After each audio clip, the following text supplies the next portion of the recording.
My name is Ghaida. I'm a musician and artist. I'm Palestinian and I have borderline personality disorder.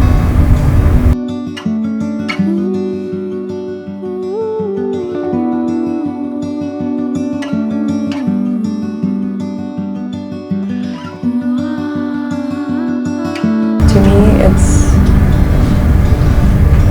it's everything, literally. How I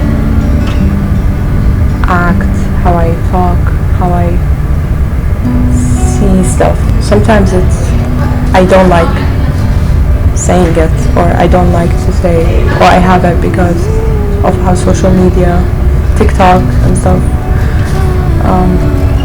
how they portrayed it. Sometimes I just lash out at people, and then like 2 minutes later I'm just like, why did I do that, you know?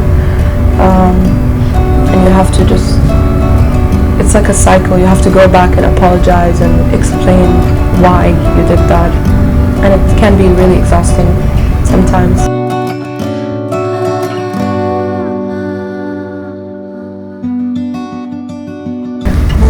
So I want people to know, what I want people to know about borderline personality disorder is that it's not just a name, and sometimes like social media is not the right place to look.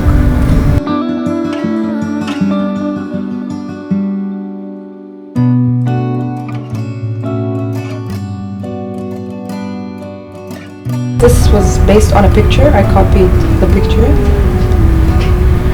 and I was playing the piano, and in that moment I felt like I was dissociating. So it was based on like a real kind of emotion. This clay piece, it's very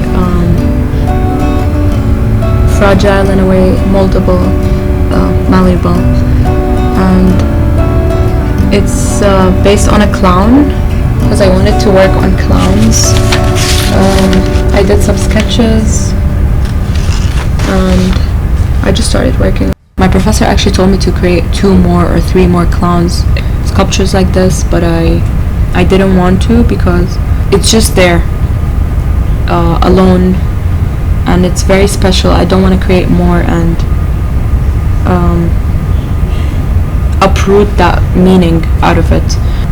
I'm just exploring clowns because of the ironic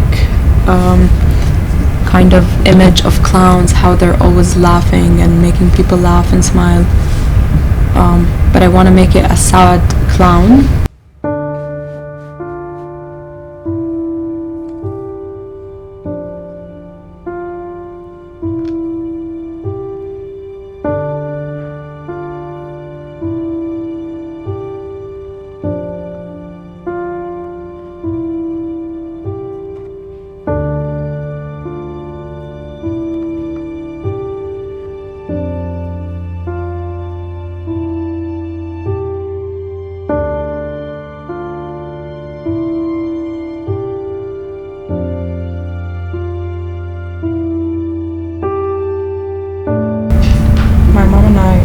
We've always had this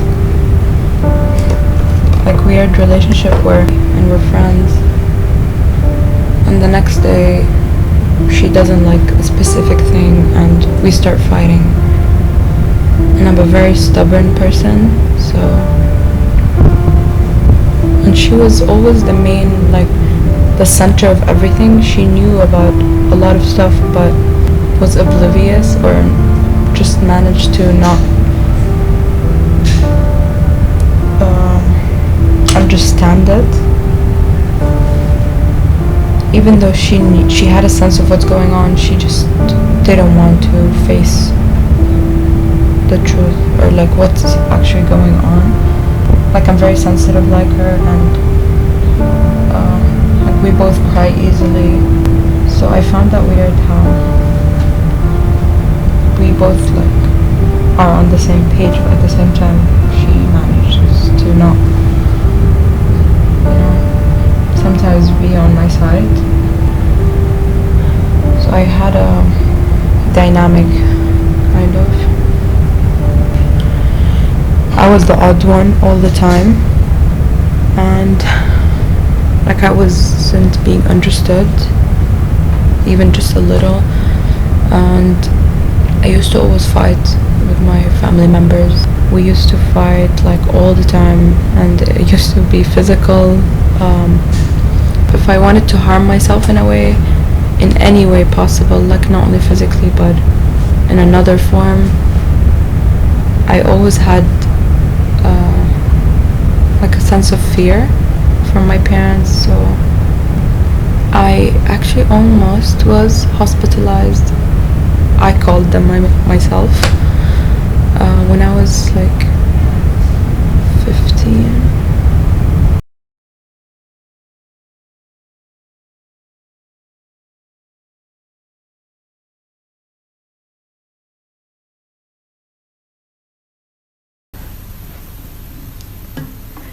I was on fire, no one can save me but you.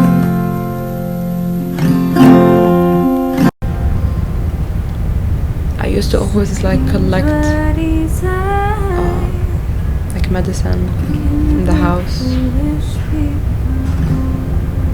even if it's expired or anything. I used to keep it, that I knew I was at some point I needed it, and I just took them. I kind of overdosed, and I called them, and I remember at that moment I hung up at the last like second, because I thought I would be in trouble if like they knew there was a suicide attempt or anything. Music, as you can see, is intertwined in my life.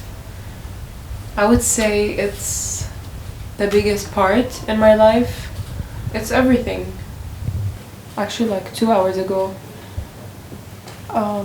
I just felt really anxious. I couldn't breathe, so I just put my headphones and put music, and I was singing along, and it felt better in a way. Whenever I feel like I need to escape the moment or situation and I'm just stuck, I just sometimes have to put music.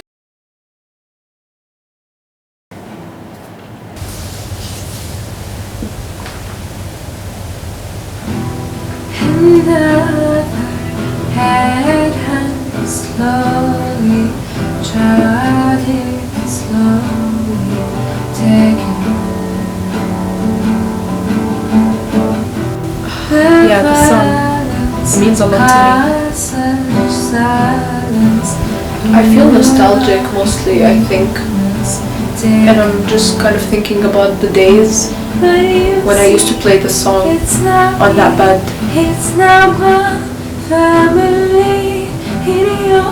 It's a long journey to get to that phase where I know how to deal with it and I know where I'm heading.